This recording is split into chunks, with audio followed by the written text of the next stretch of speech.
want to tell you and give you an update on a story we have covered extensively over the last few years, an inquiry into deaths from contaminated blood, now into its final stages.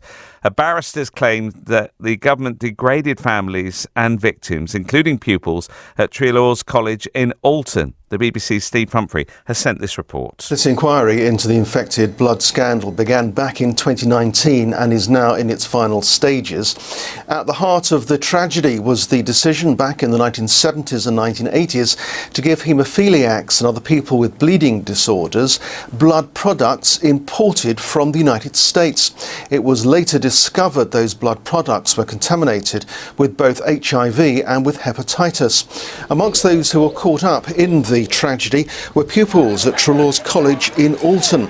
It's a specialist school for youngsters with disabilities. At least 72 people who attended the college died after being given contaminated blood products. Across the UK, it's believed up to 3,000 people died after being given infected blood.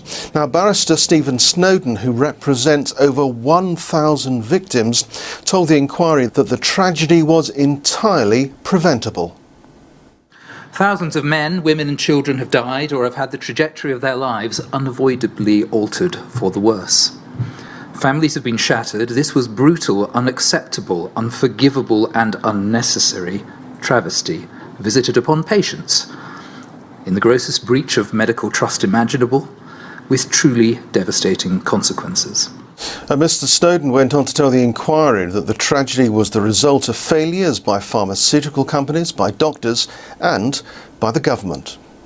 We say this preventable catastrophe arose from the combination of pharmaceutical companies' greed and unsafe practices, the skipping of known safety steps for blood products, insufficient regulation, foresight and planning by government.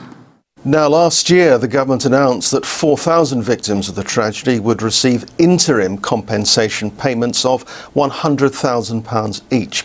The inquiry is expected to report its conclusions and recommendations later in the year. That's Steve Humphery reporting.